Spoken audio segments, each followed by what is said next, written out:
My phone rang at exactly 7:12 that morning. The moment I answered, my husband's voice exploded through the speaker. "Your father is dead. The $5 million insurance payout belongs to me now.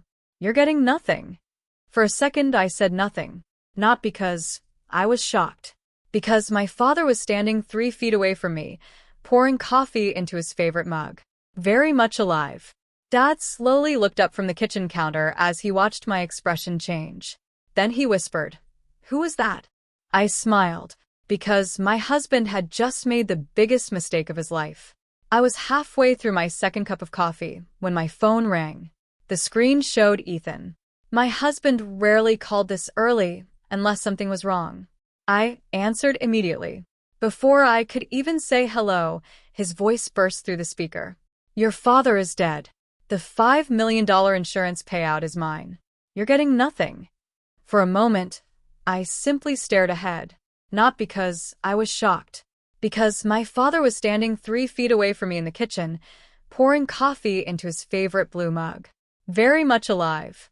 Dad noticed my expression and raised an eyebrow. "Everything okay?" he asked. I muted the call for a second.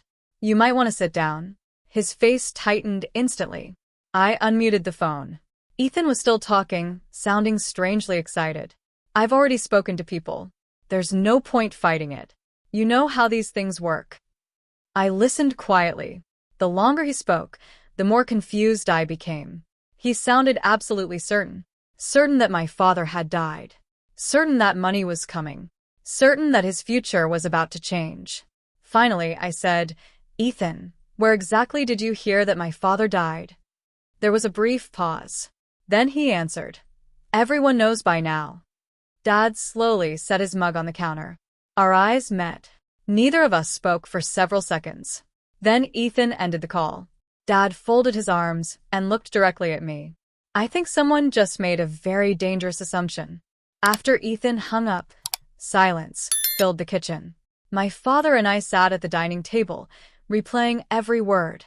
The strangest part wasn't the claim about the insurance money. It was Ethan's certainty. He genuinely believed my father was dead. Dad leaned back in his chair and rubbed his chin. 3 weeks ago, my insurance broker called about something unusual, he said. What kind of unusual? Someone was asking detailed questions about my policy. Beneficiaries, payout procedures, timing. They claimed they were helping me organize estate paperwork. A cold feeling settled in my stomach. Ethan had suddenly become interested in my father's finances months earlier. At the time, I thought he was simply making conversation. Now, those conversations felt different. I remembered him asking whether insurance payouts happened immediately. He had asked if beneficiaries could challenge distributions. He even joked about what someone would do with $5 million. None of it seemed funny anymore. Dad called his attorney that afternoon. Within hours, we were sitting inside a conference room reviewing records. The attorney looked unusually serious. "There have been multiple attempts to obtain information connected to your financial accounts," he said. "Can you identify who made them?" I asked. "Not yet. But whoever it was knew enough personal details to appear credible." Dad and I exchanged a glance. Neither of us said Ethan's name. Not yet. We needed facts. That evening, Ethan sent me a cheerful message asking how my day was going. I stared at the screen. Then my father's attorney broke the silence. "What we found today is only the beginning." The next morning, the investigation became impossible to ignore. Dad's attorney had assembled a small team to review every inquiry connected to his accounts, insurance policies, and estate documents. By noon, patterns began appearing. Someone had been gathering information for months. Not weeks. Months. The requests weren't random. Each one focused on inheritance procedures, beneficiary rules, and payout timelines. Whoever was asking those questions wasn't curious. They were preparing. I sat beside my father as another report arrived. The attorney slid a folder across the table. Inside were records showing multiple inquiries connected to information only a close family member would know. My stomach tightened. The evidence wasn't proving everything yet, but it was pointing in one direction. Ethan. Then another discovery made things worse. I quietly reviewed our finances and noticed recent changes. Large deposits had left our savings account. Nothing illegal, nothing dramatic, but enough to raise questions. When I looked closer, a troubling picture emerged. Ethan had placed deposits on luxury purchases. He had committed money to high-risk investments. He had even discussed future business opportunities with friends. All of it depended on receiving a large amount of cash soon. A very large amount. Dad remained calm. I wasn't. Every new document felt like another crack in the marriage I thought I understood. I kept remembering moments I had dismissed. Questions about inheritance. Comments about wealth. Jokes that suddenly didn't sound like jokes anymore. The attorney advised patience. Document everything, he said. Dad agreed immediately. So did I. That evening, my phone buzzed. A message from Ethan appeared.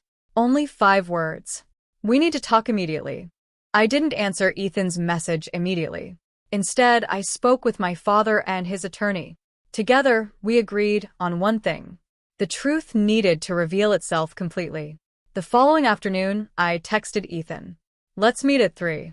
Conference room downtown. His reply arrived within seconds. Perfect. That confidence told me everything. He believed he was walking into a conversation about money. He had no idea what was waiting for him. At exactly 3 o'clock, Ethan entered the private conference room. He looked relaxed, almost excited. After a quick greeting, he sat across from me and leaned forward. We need to discuss the insurance situation, he said. There are important decisions to make. I remained silent. He continued talking.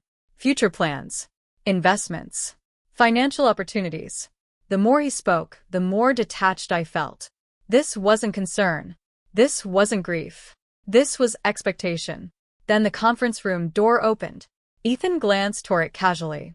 A second later, all color drained from his face. My father walked into the room.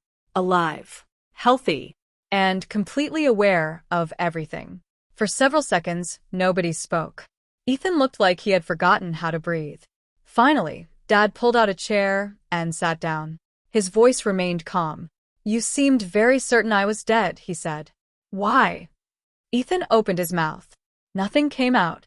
The attorney entered next and placed a folder on the table. Inside were documented inquiries, financial records, and timelines. One excuse followed another. Each collapsed under the evidence. When the meeting ended, Ethan walked out quietly. And for the first time, I realized my marriage was already over. When Ethan left the conference room, he didn't argue. He didn't threaten. He didn't even try to explain himself anymore. The evidence had spoken louder than either of us could. A week later, I moved into my father's guest house while I figured out what came next. For the first time in months, my life felt quiet.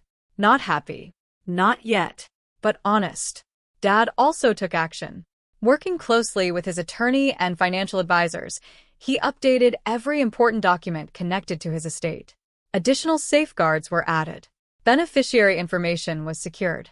No assumptions would ever create confusion again. As for Ethan, the future he imagined disappeared almost overnight. The fortune he believed was waiting for him had never been his. The plans he built around that expectation slowly unraveled. What hurt most wasn't the money. It was realizing how long greed had been hiding behind a familiar face.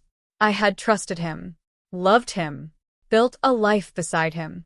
Yet one phone call revealed more truth than years of marriage. Several months later, Dad and I were having lunch together when he shared something I still think about today. Money doesn't change character, he said. It reveals it. Those words stayed with me. Eventually, I stopped focusing on what I lost. I started focusing on what I learned. The day my husband thought my father had died was supposed to be the beginning of his dream. Instead, it became the end of our marriage, and the beginning of a better future built on honesty, trust, and peace. That lesson was worth far more than $5 million.